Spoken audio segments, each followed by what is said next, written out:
Co-presented by Vimal. बोलो जुबान केसरी. विदर्भात उष्णतेची लाट. अकोला आणि अमरावतीत रेकॉर्ड तोड तापमानाची नोंद. पारा 46.9 अंशांवर पोहोचला. पुढील 3 दिवस हीट वेव्हचा इशारा. देशातील सर्वात उष्ण 15 शहरांमध्ये महाराष्ट्रातील 3 शहरं अकोला अमरावती नंतर आता वर्ध्यामध्ये पारा 46 अंशांच्या पार. नागरिकांना काळजी घेण्याचं आवाहन. जगातील 100 सर्वात उष्ण शहरांपैकी 95 शहरं एकट्या भारतात. बहुतांश भागांमध्ये पारा 46 अंशांच्या उंबरठ्यावर. हिमाचल प्रदेश, ईशान्य भारत वगळता इतर भागांना उष्णतेच्या लाटेचा इशारा. उष्माघातामुळे राज्यामध्ये 8 जणांचा बळी. गेल्या 2 दिवसात 4 जणांनी जीव गमावला. 2 दिवसांपूर्वी लातूरमध्ये 9 महिन्यांच्या बाळाचा उष्माघाताने मृत्यू. मराठी सक्तीच्या मुद्द्यावरती आज मंत्रालयामध्ये बैठक. परिवहन मंत्री प्रताप सरनाईकांच्या दालनामध्ये दुपारी 12:30 वाजता बैठकीचं आयोजन. संजय निरुपम यांच्यासह रिक्षा टॅक्सी चालक संघटनांचे प्रतिनिधी उपस्थित असतील. मराठी सक्ती अन्यायकारक आहे. परवाना रद्द केल्यास चालकांवर उपासमारीची वेळ येऊ शकते. संजय निरुपम यांचा पुनरुच्चार. तर चालकांना मराठी शिकायला वेळ द्या. 1 मेची डेडलाईन पुढे ढकलण्याचीही मागणी. मुंबईमध्ये मराठी सक्तीवरून रणकंदन. सरकारच्या निर्णयाविरोधात auto rickshaw taxi men's union आक्रमक. आज दुपारी 4 वाजता गोरेगावात महत्त्वाची बैठक. आंदोलनाची पुढील दिशा ठरणार.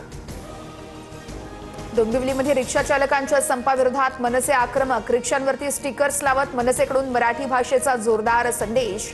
4 तारखेच्या संपावर कारवाईची मागणी.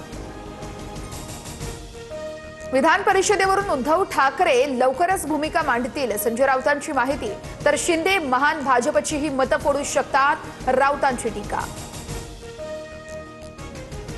बच्चू कडूंना शिंदेंच्या सेनेकडून विधान परिषदेवर संधी देण्याची शक्यता.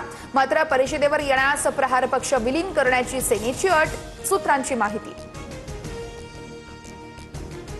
नीलम गोऱ्हेंच्या संभाव्य उमेदवारीला कार्यकर्त्यांचा विरोध. सूत्रांची माहिती. शिवसेनेच्या वरिष्ठ नेतृत्वाकडून अद्याप अंतिम निर्णय नाही.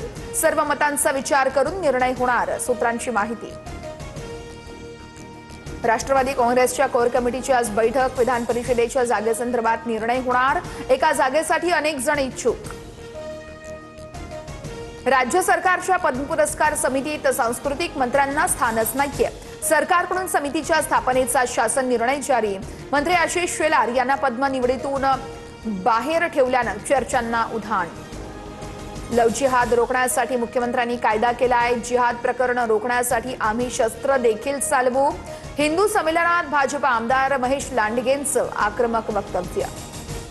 परतवाडा लैंगिक शोषण प्रकरणातील आरोपी अयान अहमदच्या अडचणीमध्ये वाढ. 16 वर्षीय अल्पवयीन पीडितेनं जबाब नोंदवला. एसआयटी चौकशी. धक्कादायक खुलासे. लाडक्या बहिणींना ई-केवायसी साठी फक्त 4 दिवस शिल्लक. राज्यातील 26,34,000 महिलांची ई-केवायसी अद्यापही रखडलेली. 30 एप्रिल नंतर अपात्रतेची टांगती तलवार. मेळघाटात 92 चिमुकल्यांचा आणि 5 मातांचा कुपोषणामुळे मृत्यू. वर्षभरातील हादरवणारी आकडेवारी समोर. एका महिन्यामध्ये तब्बल 60 बालकांचा मृत्यू झाल्याची माहिती. नागपूर महापालिकेमध्ये 33 कोटी 50 लाखांच्या कचरा घोटाळ्याचा आरोप. काँग्रेसचे आमदार विकास ठाकरेंचं मुख्यमंत्र्यांना पत्र. चौकशीचीही मागणी. पुण्याच्या खेडमध्ये पैशांच्या वादातून थरार. तरुणाला गाडीच्या बोनेटवरती 100 फूट फरफटत नेलं. घटनेचा थरार सीसीटीव्हीमध्ये कैद. आरोपी फरार. मुंबईच्या मरीन ड्राईव्ह मार्गावरती 2 दुचाकींचा भीषण अपघात. 3घांचा जागीच मृत्यू. पोलिसांकडून पुढील तपास सुरू. नाशिकच्या लासलगावात चोरट्यांचा सुळसुळाट. कोयता हातात घेऊन चोरट्यांची दहशत. नागरिकांमध्ये भीतीचं वातावरण. पोलिसांकडे गस्त वाढवण्याची मागणी. Co-presented by Vimal. बोलो जुबान केसरी.